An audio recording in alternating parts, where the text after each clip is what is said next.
कि वो देश की जनता को धोखा और फरेब हमेशा देती आई है। तो आज का ये नाम निहाद सो कॉल्ड जो दिन मनाया जा रहा है वो एक धोखा और फरेब है। हम ये पूछना चाहते हैं कि कितने मुस्लिम महिलाओं से आपने इंसाफ किया, बताइए। नजीब की माँ आज भी अपने नजीब के तलाश में तड़प रही है। जुनैद, जिसको हरियाणा में चलती ट्रेन में लोगों के सामने उसका कत्ल कर दिया गया, आज भी उसकी माँ उसके इंसाफ के लिए तड़प रही है। लाखों की तादाद में मुस्लिम महिलाएं ने CAA का कानून के खिलाफ, NRC NPR के खिलाफ एहतजाज किया। आज भारत में सबसे ज़्यादा अगर इलिटरेट है फीमेल्स में तो मुस्लिम महिला हैं, उसके लिए मोदी सरकार ने क्या किया। सबसे ज़्यादा अगर ड्रॉप आउट होता है तो मुसलमानों का और उसमें मुस्लिम महिलाओं का। तो क्या आपने ये क़ानून बनाकर एक धोखा दिया है? ये क़ानून अनकॉन्स्टिट्यूशनल है, इसीलिए सुप्रीम कोर्ट में इसको चैलेंज कर दिया गया है। ये इक्वालिटी के ख़िलाफ़ है, ये मुस्लिम लोगों को डिमोनाइज करने के लिए क़ानून बनाया गया।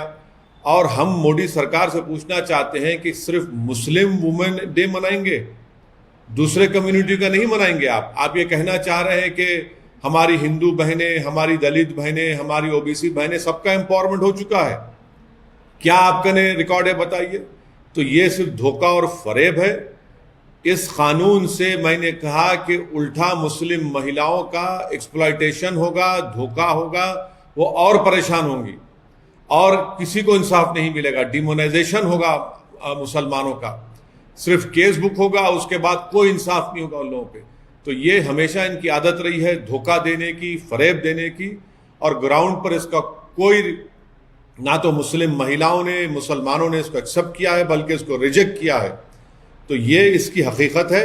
और एजुकेशन के मामले में मुख्तार अब्बास नकवी हो या मोदी सरकार हो, आप डिमांड ड्रिवन स्कॉलरशिप क्यों नहीं करते माइनॉरिटीज़ की? क्या ड्रॉप आउट रेट नहीं है? क्या कुंडू कमेटी की रिपोर्ट नहीं है? क्या NSSO का डेटा नहीं है? क्या 2011 का सेंसस नहीं है? सिर्फ धोखा और फरेब और ऑप्टिक्स के लिए किया जाता है सब चीज़ें। ये सर, मुख्तार अब्बास नकवी ने ये कहा है कि लोग इसको सपोर्ट कर रहे हैं और कुछ क्रिमिनल एक्टिविटीज जो कौन सपोर्ट कर रहे हैं?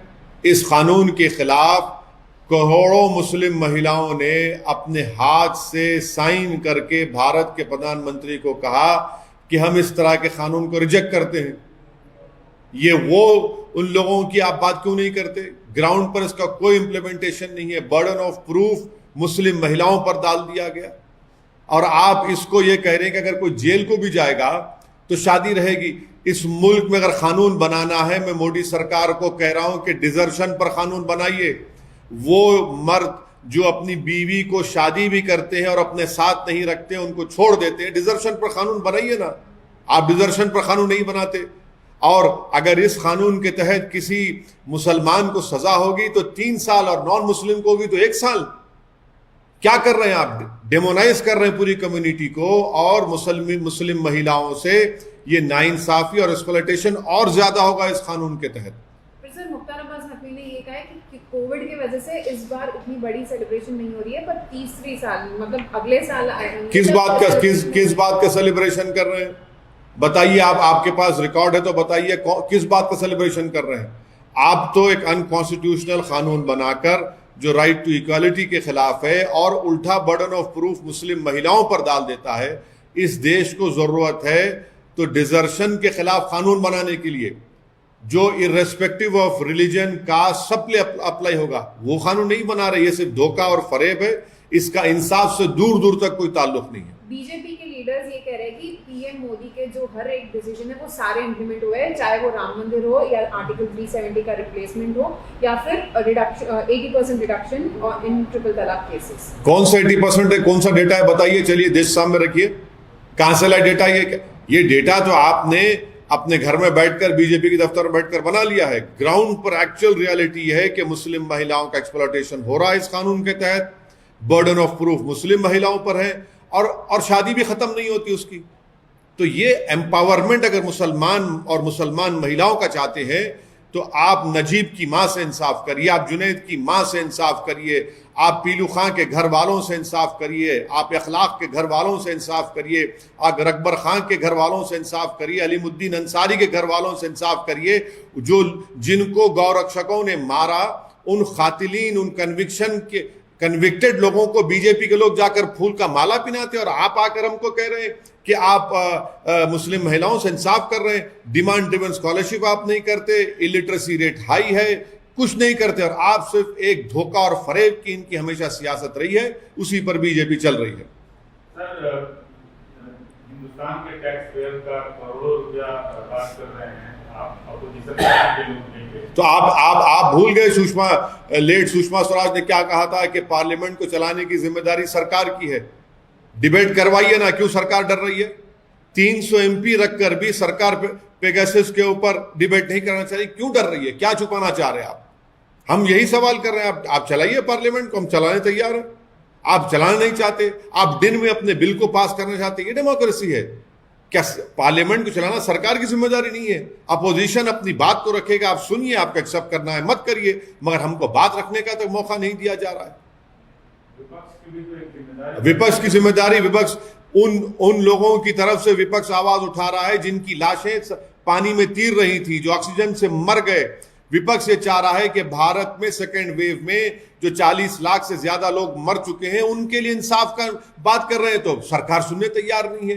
विपक्ष ये चाह रहा है कि आप फोन टैप कर रहे हैं उन लोगों का जो आपके खिलाफ है। विपक्ष चाह रहा है कि आपने वो सॉफ्टवेयर लिया नहीं, मैलवेयर लिया नहीं लिया, आपने एनएसओ से खरीदा नहीं खरीदा, आप उसका जवाब देने तैयार नहीं है। क्यों तैयार नहीं है आप इन चीजों का जवाब देने?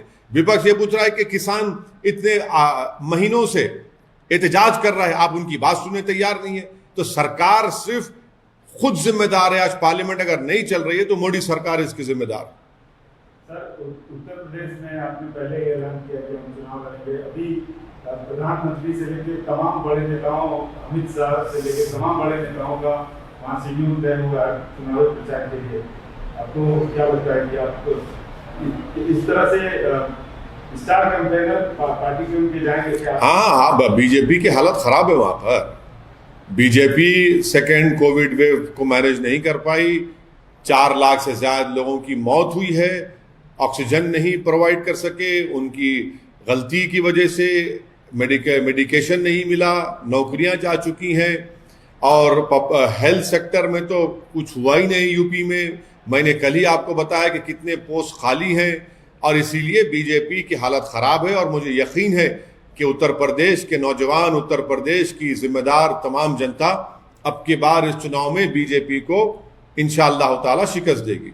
लेकिन सर, जो आपके अपोनेंट हैं, कई अहम सियासतदान हैं उत्तर प्रदेश के, वो आपके बारे में कह रहे हैं कि आपका जो गठबंधन है और आप हैं तो टाइम हो जाएंगे उत्तर प्रदेश। अरे भाई, तो अब इतना परेशान वो क्यों हो रहे हैं? इतने जो भाग भाग के आ रहे हैं, क्यों आ रहे हैं? सब एक एक मंत्री आ रहा है, सब आ रहे हैं। भाई, हमारी फिक्र छोड़िए, लैला की फिक्र करना छोड़िए, अपनी फिक्र करिए। और हम इस बार इंशाअल्लाह ताला ओम प्रकाश राजभर साहब के गठबंधन में हम साथ हैं। हमारे पार्टी प्रेसिडेंट शौकत साहब, हमारे स्पोक्स पर्सन आसिम वक़ार संगठन को बहुत मजबूत किया है और कर रहे हैं, और हमको यकीन है कि इंशाअल्लाह ताला इस बार उत्तर प्रदेश की जनता अब हमको अपने दुआओं से, अपने आशीर्वाद से, अपने वोट देकर हमारे कैंडिडेट्स को कामयाब करेगी।